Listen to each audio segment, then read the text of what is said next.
يا صباح الخير يا صباح الورد على كل المتابعين. طبعا ما ينفعش تيجوا اسكندرية وما تركبوش الأتوبيس الأحمر. الأتوبيس ده مش موجود غير في اسكندرية وبس. يلا بينا ونبدأ رحلة جميلة مع أتوبيس اسكندرية الأحمر. طبعا رحنا الصبح، بدأنا اهو في الموقف بتاعه أمام المنتزه، عشان طبعا اللي بيسأل هو موقفه فين، قدام باب المنتزه. رحنا وركبنا وهنشوف الرحلة بتاعتنا. طبعا دلوقتي بنسألهم انتوا هتطلعوا دلوقتي؟ قالوا اه.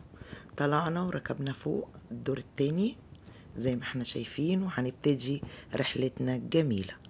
طبعا أول ما قابلنا في الرحلة قابلنا مشروع تطور طبعا طريق الكورنيش او توسيع طريق الكورنيش. زي ما احنا شايفين هو بادئ من المنتزه لغاية مطعم جات في ميامي 45. المرحلة الأولى ديت اللي شغالين فيها. طبعا مش هطول عليكم، مش هصوره لكم بالتفصيل، بس هصور لكم بعض اللقطات منه. زي ما احنا شايفين، بصوا احنا في الأتوبيس فوق، بس الرحلة فظيعة، رحلة جميلة. كملوا الفيديو هتشوفوا أماكن جميلة في اسكندرية، وهتشوفوا اسكندرية بشكل تاني. خلصنا الطريق ودخلنا على بقى الشواطئ المفتوحة. الشواطئ المفتوحة، أول شاطئ جزيرة الدهب، شاطئ البرفيج، يعني سابقا أو حاليا هو عند نفق 45. ده أول الشواطئ المفتوحة. هنشوف شواطئ كتير مفتوحة في رحلتنا. المهم زي ما انتوا شايفين، بصوا المنظر، بصوا الجمال، متعة بجد. بصوا اسكندرية شايفينها من فوق حاجة تانية بقى، غير لما بنبقى في العربية بيبقاش الشكل كده. من فوق جميلة جدا. بصوا ده شاطئ محمود سعيد، الشاطئ التاني برضو مفتوح. هنا بقى كان شاطئ ميامي مقفول، بصوا حاطين حواجز عليه. شاطئ ميامي كان معروف قدام شارع خالد بن الوليد. طبعا عديناه. دي برضو هنا شاطئ سيدي بشر مقفول، اللي كانت المية طلعت فيه بره، وطبعا صورنا لكم اتاكل خالص، عملوا له ردم وصخر وقفلوه. هنيجي برضو في شواطئ مفتوحة تانية هنشوفها دلوقتي.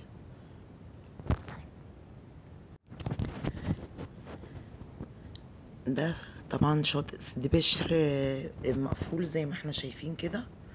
في بقى شاطئ سيدي بشر المميز اهو اللي بعده. ده شاطئ مفتوح، بصوا شاطئ كبير. ده امام مسجد سيدي بشر على طول، وبعديه المشروع. هنا بقى وصلنا عند كوبري ستانلي. بصوا المنظر، بصوا الجمال. طبعا احنا في الاتوبيس زي ما قلنا. طب هتسألوا بقى التذكرة بكام؟ ما قلتش لغاية دلوقتي. التذكرة ب21 جنيه. طبعا أوله بيبدأ من المنتزه، من عند باب المنتزه لغاية بحري، وهنشوف مع بعض. أدينا ماشيين في الرحلة. بصوا، بصوا منظر اسكندرية وجمالها، بصوا الجمال. طبعا الأتوبيس يعني جميل جميل، يعني مش قادرة أقول لكم، يعني أكتر كمان ما انتوا شايفين. رحلة جميلة ولازم تركبوا الأتوبيس الأحمر في اسكندرية، حاجة تانية. هنا طبعا وصلنا بحري عشان ما اطولش عليكم في الفيديو. بصوا بقى بحري وجمالها. طبعا داخلين على القلعة. عاوز تشوف اسكندرية بحالها؟ اركب الأتوبيس الأحمر، حقيقي يعني جميل ومش هتندموا. هنا بصوا رجعنا تاني واحنا داخلين هنا المنشية بقى ومحط الرمل، وكناش لسه وصلنا يعني. بجيب لكم يعني لقطات من الرحلة جميلة جميلة، بتشوف اسكندرية وانتوا قاعدين فوق، جميلة في منتهى الجمال. جربوه هيعجبكم. اهم حاجة اللي معايا لغاية دلوقتي يصلي على سيدنا محمد عليه الصلاة والسلام، وما تنسوش اللايك، وما تنسوش التعليقات على الفيديو لو عجبتكم الرحلة واستفدتوا منها. زي ما قلت لكم مكانه، وزي ما قلت لكم سعر التذكرة 21 جنيه، بيبدأ من المنتزه لبحري. وغير كده كمان ممكن ناخده في أي مكان، مش شرط نروح نركبه من الموقف.